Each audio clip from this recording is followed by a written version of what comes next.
அனைவருக்கும் அன்பு வணக்கம். பிரம்ம முகூர்த்தம்னு எல்லாரும் சொல்லிட்டு இருக்கிறாங்களே, அப்படி என்ன தான் அந்த பிரம்ம முகூர்த்தத்தில் நடக்குது, அப்படி என்ன தான் அந்த பிரம்ம முகூர்த்தம் கொடுக்குது அப்படின்னா, ஒரு 6 வருஷம் முன்னாடி என் வாழ்க்கையிலையும் மிகப்பெரிய பிரச்சனையை நான் ஃபேஸ் பண்ணேன். அப்போ எனக்கு என்ன பண்ணணும்னு தெரியல, இந்த பிரச்சனையிலேருந்து எப்படி வெளியில் வரணும்னு தெரியல. அப்போ எனக்கு தெரிஞ்ச ஒரே வழி, சின்ன வயசுலேருந்தே அப்பா எழுப்பி விட்டுருவாங்க 3 மணிக்கும் 4 மணிக்கும். அந்த மாதிரியான ஒரு சொசைட்டியில் தான் நம்ம வளர்ந்தது. அப்படி அந்த எழுப்பி விட்ட பழக்கம் சரியான நேரத்தில் இந்த 6 வருஷம் முன்னாடி ஒரு ப்ராப்ளம் வரும்போது எனக்கு கை கொடுத்தது. அப்படி நான் ஆரம்பித்தது தான் அந்த பிரம்ம முகூர்த்தத்தில் எழுந்துக்கிறது. அதுக்கு முன்னாடி ஸ்கூல் படிக்கும் பொழுதும், ஸ்கூலில் எக்ஸாம்ஸ் அந்த மாதிரினா 2 மணிக்கெல்லாம் எழுந்திரிச்சு படிச்சிருக்கேன். அது எனக்கு பெரிய கஷ்டமாகவே இருந்ததில்லை. நிறைய பேர் சொல்லுவாங்க நைட்டு ஸ்டடி பண்ணணும், அப்படி காலையில் பண்ண முடியல. ஆனால் எனக்கு என்னமோ அந்த அதிகாலை நேரத்தில் மட்டும்தான் என்னால் படிக்க முடியும். ராத்திரி என்னால் கண்ணு முழிக்கவே முடியாது. நான் நினச்சிட்டு இருந்தேன் நம்ம தான் தப்பாக பண்ணுறோமோ அப்படின்னு. ஆனால் கொஞ்சம் கொஞ்சமாக விவரம் புரிய ஆரம்பித்ததுக்கப்புறம் தான் புரிஞ்சுது நம்ம பண்ணுறது தான் சரி. அந்த அதிகாலை நேரத்தில் எப்படிரா நம்மளால் அவ்வளோ அழகாக படிக்க முடிஞ்சுது. என்னால் முன்னாடி நாள் வரைக்கும் படிக்க முடியாதுங்க எக்ஸாம் அப்போ. ஏன்னா ஏதோ ஒரு வேலை இருந்துகிட்டே இருக்கிறது, ஏதோ ஒன்று பண்ணிகிட்டே இருப்போம். அப்படி இருக்கும்போது காலையில் எழுந்தால் மட்டும்தான் அந்த டைம் நம்ம கொஞ்சம் சீக்கிரம் எழுந்திரிச்சு படித்தாதான் நம்மளால் படிக்க முடியுன்றதுனால 2 மணி 3 மணிக்கெலாம் எழுந்திரிச்சிருக்கேன். அப்படி அதே மாதிரி தான் இந்த 6 வருஷம் முன்னாடி ஒரு ப்ராப்ளம் வந்தப்போ அந்த 3 மணி 3:30 மணிக்கு பிரம்ம முகூர்த்தத்தில் தமிழை எழுந்துக்கும் பொழுது கிடைச்ச மாற்றம். ஒரு 21 நாள் தொடர்ந்து நான் அதில் தியானம் பண்ணியிருக்கிறேன். ஒரு நாளைக்கு 6 மணி நேரம், தொடர்ந்து 6 மணி நேரம் இல்லை, அந்த 2 மணி நேரம் 2 மணி நேரமாக கேப் விட்டு அந்த மாதிரியும் பண்ணியிருக்கிறோம். நம்மளோட கூகுளில் போய் பார்த்தீங்கன்னா விருக்ஷம் யோகா குபஞ்சர்னு நம்மளோட கூகுளில் போய் பாருங்கள். அதில் 21 நாள் பயிற்சி நான் பண்ணது இல்லாமல் அடுத்தவங்களுக்கும் நம்ம எடுத்திருப்போம். அதோட ஃபீட்பேக்லாம் அதில் இருக்கும், போய் பார்த்தீங்கன்னா தெரியும். அதோட ரிவ்யூஸில் போய் பாருங்கள். அப்போது இந்த 21 நாள் பயிற்சி என்ன பண்ணுச்சு, என்ன கொடுத்துச்சு அப்படின்னா, நான் ஃபேஸ் பண்ண அந்த பிரச்சனைக்கு உண்டான சொல்யூஷனை கொடுத்தது. அதிலிருந்து எப்படி மீண்டு வரணும் அப்படின்னு எனக்கு புரிஞ்சுது. இந்த ப்ராப்ளம் மட்டும் கிடையாது, லைஃப்பில் இன்றைக்கி நம்ம ஃபேஸ் பண்ணிகிட்டு இருக்கிற எல்லா விதமான பயம், பதட்டம், என்ன பண்ணுறதுனே தெரியாத குழப்பம், கண்டினியூவாக நெகட்டிவ் தாட்டு, நம்மளே நமக்குள்ளே போட்டு குழம்பிக்கிட்டு என்ன செய்யணும் ஏது செய்யணும் தெரியாமல் அழுதுட்டு இன்றைக்கும் என் லைஃப் மாறலைன்னு உட்காந்துருக்கோம் இல்லையா. இந்த மாதிரியான எல்லா விஷயத்துலேருந்தும் உங்களை வெளியில் கொண்டு வந்துருங்க. நீங்கள் எப்படிப்பட்ட சூழ்நிலையில் வேணா இருங்க, எப்படிப்பட்ட சூழ்நிலை, மோசமான சூழ்நிலைங்க, என்னாலலாம் சான்ஸே இல்லைங்க, எனக்கு ஒன்றுமே மாறாதுங்க என் லைஃப்பில், என் ஜாதகத்திலேயே சொல்லிட்டாங்க அப்படின்னா அந்த ஜாதகத்தையும் மாற்றக்கூடிய ஆற்றல் இந்த பிரம்ம முகூர்த்தத்திற்கு உண்டு. ஏன் இதை ரொம்ப பெருசாக நம்ம எல்லாரும் சொல்கிறோம் அப்படின்னா, இன்றைக்கி சாதித்த அத்தனை பேருமே பாருங்களேன், ஒரு பெரிய பெரிய கம்பெனியில் இருக்கிறவங்களா இருக்கட்டும், பெரிய நம்ம யார் வேணால் எடுத்துக்கோங்களேன், சாதித்த ரைட்டர்ஸு, ஆக்டர்ஸு, இப்படி எத்தனை பேர் எடுத்தாலும் அவங்க எல்லார் வாழ்க்கையிலும் நீங்கள் ஒரு விஷயத்தை கவனிச்சிங்கன்னா ஒரு ஒத்துமை இருக்கும். அவங்க எல்லாருமே அந்த பிரம்ம முகூர்த்த டைம் யூஸ் பண்ணியிருப்பாங்க. ஏன்னா எல்லாருக்குமே இந்த மாதிரி வாழ்க்கையில் ஒரு சவால்கள் வந்திருக்கும் இல்லையா. அந்த நேரத்தில் இயற்கையோட ஒத்திசைவாக, இயற்கையாக நம்ம இருக்கும் பொழுது உங்களுக்கு என்ன விஷயம் வேணும் அப்படிங்கிறத இந்த பிரபஞ்சம் நடத்தி கொடுத்துருங்க. ஏன்னா இந்த நிறைய பேர் கேட்குறீங்கல்ல, பிரபஞ்சத்தோட நான் எப்படி தொடர்பு கொள்வது, எனக்கு தெரியலையேன்னு சொல்லிட்டு இருக்கிறீங்க. நிறைய நாளாக நானும் பிரபஞ்சத்திட்ட கேட்குறேங்க, எனக்கு எதுவுமே நடக்க மாட்டேங்குது அப்படின்னு என்னோட வீடியோஸில் நிறைய பேர் கமெண்ட்ஸ் கொடுத்துருக்குறீங்க. உங்களுக்கு மட்டும் எப்படி நடந்தது நீங்கள் கேட்டிங்க இல்லையா, அந்த கேள்விக்கான பதில் இந்த அதிகாலை நேரம் தாங்க.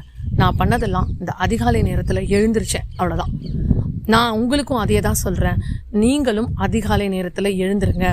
நீங்கள் உங்கள்கிட்ட பணம் காசு எதுவுமே இல்லைன்னு சொல்கிறீங்கல்ல, ஒரு வகுப்பு கூட என்னால் ஜாயின் பண்ண முடியலைங்க, ஒரு விஷயத்தை கூட என்னால் செய்ய முடியல, எனக்கு நிறைய செய்யணும்னு ஆசையாக இருக்குது.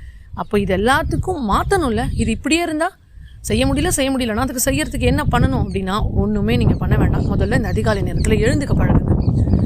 நீங்கள் எதுவுமே செய்ய வேணாம். ஏன்னா இந்த அதிகாலை நேரத்தில் தான் இந்த பிரபஞ்சம் நம்மளோட தொடர்பு கொள்ளுது. அப்போது அந்த ஒரு காற்று வீசுது பார்த்தீங்களா, அது எல்லாருக்கும் தெரியும், ஓசோன் படலம் அந்த நேரத்தில் கிட்ட இருக்குது அப்படின்னு. வள்ளலார் அவர்கள் கூட என்ன சொல்லியிருக்காங்க, அந்த அதிகாலையில் வீசுகிற காற்று தான் அமுதத்திற்கு சமம்னு சொல்லியிருக்காங்க. அப்போது அமுதத்தை பருகிறதுக்கு யாருக்கு தான் வேண்டான்னு தோணும். அப்போது அந்த அதிகாலை நேரத்தில் வீசக்கூடிய அந்த காற்றில் இருக்குதாங்க மொத்த எனர்ஜியும். அது தாங்க பிரபஞ்சமே கீழே இறங்கி நமக்கான டைம் ஒதுக்குற நேரம். உங்கள் வாழ்க்கையில் என்னெல்லாம் நீங்கள் சக்ஸஸ் பண்ணணும்னு நினைக்கிறீங்களோ, ஏதாவது என்ன வேணா இருக்கட்டும், ஒரு சின்ன கோலாக கூட இருக்கட்டுங்க, அங்கே மொத்தத்தில் நம்ம எல்லாரும் எதை நோக்கி ஓடுறோம், நம்ம வாழ்க்கை மாறணும், என் வாழ்க்கையும் எல்லாரும் போலியும் அவ்வளோ ஒரு சந்தோஷமாகவும் அமைதியாகவும் இருக்கணும்னு நான் நினச்சதெல்லாம் நடக்கணும்னு ஆசை இருக்குது தானே. அப்போ நீங்கள் கண்டிப்பாக செய்ய வேண்டிய விஷயம் இந்த பிரம்ம முகூர்த்தத்தில் எழுந்துக்க வேண்டிய விஷயந்தான். நிறைய பேர் நான் எழுந்துக்கிறேங்க, ஆனால் என்னால் முடியல, நான் நினைக்கிறேன் ஒரு நாள் எழுந்துக்கிறேன் 2 நாள் எழுந்துக்கிறேன், கண்டினியூ பண்ண முடியலன்னு நிறைய பேர் சொல்கிறீங்க. நான் என்ன சொல்கிறேன்னா, கண்டினியூ பண்ண முடியாததுக்கு காரணம் என்ன தெரியுமா? நம்மளோட கர்மா சில நேரங்களில் நம்மளுக்கு வழி விடாது. ஓ அப்புறம் பார்க்கலாம், என்ன இப்போ கொஞ்ச நேரம் தூங்கலாமே, இன்றைக்கி சண்டே இல்லை, இன்றைக்கி ஒரு நாள் தூங்கிட்டா என்ன ஆகிட போகுது, இது தாங்க உங்களுக்கு அந்த நேரத்தில் வரும். நீங்கள் யோசிச்சு பார்த்துருக்கீங்களா? இந்த எப்பயுமே இந்த அலாரம் வச்சு எந்திரிக்கிறவங்கலாம் பாருங்களேன், அந்த படபடப்பாக எந்திரிக்கிறது அலாரம் சவுண்டு கேட்டு, அதையும் எழுந்திரிச்சு என்ன காலையில் அடிக்குது அப்படின்னு சொல்லி நம்மளே தான் வைப்போம், நம்மளே தான் ஆஃபும் பண்ணிவிட்டு தூங்குவோம் இழுத்து போத்திட்டு. இது ஏன் அப்படின்னா, அந்த படபடப்பும் பார்த்துட்டமும் ஐயோ நான் எந்திரிக்கணுமா அப்படின்ற ஒரு உள்ளார உங்களுக்கு ஒரு பயம் இருந்துகிட்டே இருக்குது. இன்னொன்று, தூங்கி தூங்கி பழக்கப்பட்டுட்டோம் நம்ம, எப்போதுமே ஒரு சோம்பல். இது எல்லாமே என்னென்னா, சில நேரங்களில் நம்ம உடல் ரீதியாகவும் மன ரீதியாகவும் நிறைய பிரச்சனைகள் அனுபவிக்கிறோம்ல, அதனாலையும் இந்த ஒரு டயர்ட்னஸ் வரும். ஆனால் கொஞ்சம் உங்களை நீங்கள் ஒரு விஷயத்துக்குள்ளே கமிட் பண்ணிக்கிட்டீங்க அப்படின்னா, அதாவது நான் எந்திரிச்சே ஆகணும், நான் பண்ணியே ஆகணும், ஏன்னா இந்த இடத்துல தான் உங்கள் கர்மாவுக்கு நீங்கள் இடம் கொடுக்கக்கூடாது, அது நம்மளை போட்டு இழுத்து பிடிச்சி கீழே தள்ளும், வேணாம் எந்திரிக்காத உங்கள் மனசு மூலியமாக பேசும். உண்மையாகவே அந்த மனசை நீங்கள் தோக்கடிச்சு உங்களை நீங்கள் வாழ்க்கையில் முதல்ல நம்மளை ஜெயிக்க பழகணுங்க. நம்ம மனசை எல்லா இடத்துலையும் விட்டுடுறோம். அது போகிற போக்குக்கெல்லாம் விட்டுட்டு ஐயோ என்னால் கண்ட்ரோல் பண்ண முடியல. ஏன் முடியல? ஏன்னா நான் மனசு சொல்கிறதெல்லாம் கேட்டுக்கிட்டே இருக்கேன். அப்படி கேட்டுக்கிட்டே இருந்தோன்னா அது என்ன சொல்லும்? எழுந்துக்காதான் சொல்லும், தூங்குன்னு சொல்லும், இன்றைக்கி ஒரு நாள் விட்டு பரவாயில்ல உனக்கு ஒன்றும் இல்லை அதனால் அப்படின்னு சொல்லும். இதெல்லாம் நம்மளை ஏமாற்றும். அதனால் இது எல்லாத்துலேருந்து நீங்கள் வெளியில் வரணும்னா உங்களை நீங்கள் ஒரு கமிட்மெண்ட்குள்ளே கொண்டு வாங்க. எப்படி சொல்கிறதுனா, இந்த மாதிரி நிறைய ஏதோ ஒன்று செய்யுங்க, உங்களுக்குன்னே நீங்கள் வச்சுக்கோங்க, ஒரு கோல் வச்சுக்கோங்க. இன்றைக்கி காலையில் இப்போ இந்த ஒரு வாரம் எழுந்துக்க போகிறேன்ப்பா, இந்த ஒரு வாரம் காலையில் எழுந்து வாக் பண்ண போகிறேன், இல்லை இந்த ஒரு வாரம் எழுந்து நான் தியானம் பண்ண போகிறேன், சும்மாவது உட்காருவேன்ப்பா, ஆக மொத்தம் எழுந்திரிச்சிடுவேன் அப்படிங்கிற எண்ணத்தை உங்களுக்குள்ளே முதல்ல நீங்கள் கொண்டு வரணும். வேறு வழியே கிடையாது. இல்லைன்னா நம்மளால் எழுந்துக்கவே முடியாது. அந்த கமிட்மெண்ட் நம்மளுக்கு கொடுத்தா தான் உண்டு. இல்லையா இந்த மாதிரி ஏதாவது ஒரு வகுப்பில் கலந்துக்கோங்க. ஏன்னா வேறு வழியில் நீங்கள் பணம் கட்டிட்டீங்கன்றதுக்காகவாது நீங்கள் எழுந்துப்பீங்க. அப்போது ஒவ்வொரு நாளும் உங்களுக்கான கமிட்மெண்ட்டில் நீங்கள் எழுந்துக்க ஆரம்பிக்கும் பொழுது நிச்சயமாக சொல்கிறேன், இறைவன் சாட்சியாக சொல்கிறேன், என் வாழ்க்கை மாறுச்சு, உங்கள் வாழ்க்கையும் நிச்சயமாக மாறும். ஒரே ஒரு விஷயந்தான் நீங்கள் செய்யணும், எழுந்துக்கணும் அப்படிங்கிற அந்த எண்ணத்தை ஆழமாக உங்கள் மனசில் பதிய வச்சு அதற்காக ஒரு அடியை எடுத்து வைக்கணும் தான் இந்த பிரம்ம முகூர்த்த வகுப்பை நம்ம ஆரம்பிச்சிருக்கிறோம். நம்மளோட பிரம்ம முகூர்த்த வகுப்பு காலை 4:30 மணிக்கு தொடங்குது. 4:30லேருந்து 5:30 இந்த 1 hour கமிட் பண்ணிக்கோங்க. உங்களை நீங்களே முழுமையாக வேறு மாதிரி பார்ப்பீங்க. நீங்கள் என்ன சூழ்நிலை வேணால் வாங்க, நான் அப்படி மாறிடு இதெல்லாம் நான் சொல்ல போகிறதில்ல, உடனே உங்கள் பிரச்சனை எல்லாம் சால்வ் ஆகிடும், இதெல்லாம் நான் சொல்ல போகிறதில்ல. ஆனால் நிச்சயமாக உங்களுக்குள்ள ஒரு மிகப்பெரிய மாற்றம் நிகழும். உங்களை நீங்களே வேறு மாதிரி பார்ப்பீங்க. இந்த 10 நாள் உங்களை நீங்கள் கமிட் பண்ணி வச்சுக்கோங்க. 10 நாளைக்கு முன்னாடி 10 நாளைக்கு அப்புறம் நீங்கள் எப்படி இருக்கிறீங்கன்றத நீங்களே எனக்கு சொல்லுவீங்க. ஏன்னா என் வாழ்க்கையில் அதிசயம் நடந்தது என்ன அப்படின்னா, இந்த பிரம்ம முகூர்த்தம் கொடுத்தது தான். இன்றைக்கி நான் இப்படி ஒரு யூனிவர்ஸ் பற்றி பேச முடியுது, ஒவ்வொரு விஷயத்தையும் நம்மளால் இன்றைக்கி மற்றவங்களுக்கு கொடுக்க முடியுது. நம்ம அந்த அக்குபஞ்சரும் வாழ்வியலும் வகுப்பு கொடுக்குறோம், எத்தனையோ பேர் அது மூலியமாக மாறி இருக்கிறாங்க அப்படின்னா நான் எதுவுமே செய்யலை, இறைவன் நம்மளை செய்ய வைக்கிறாங்க, நம்ம அதுக்கு ஒரு கருவியாக இருந்து செய்கிறோம். அந்த இயற்கை நம்மளை வாரி வழங்க ரெடியாக இருக்குங்க, நம்மளை அரவணைக்கு ரெடியாக இருக்குது. நீங்கள் அந்த இயற்கை கூட இருந்து தள்ளி போயிட்டீங்க. யாருமே காலையில் நம்ம எழுந்துக்கிறதுக்கு ரொம்ப சோம்பேறித்தனப்பட்டு, ஏன் ஆதிகாலம் நம்ம முன்னோர்கள்லாம் எப்படி எழுந்தாங்க, நம்ம அப்பா அம்மாலாம் நம்ம தாத்தா பாட்டிலாம் அன்னைக்கு நம்மளே சொல்கிறோம், அவங்கெல்லாம் நல்லா அந்த காலத்து மனுஷங்க காலையில் எழுந்திரிச்சதுனால நல்லா இருக்காங்க. நம்மளால் ஏன் செய்ய முடியல?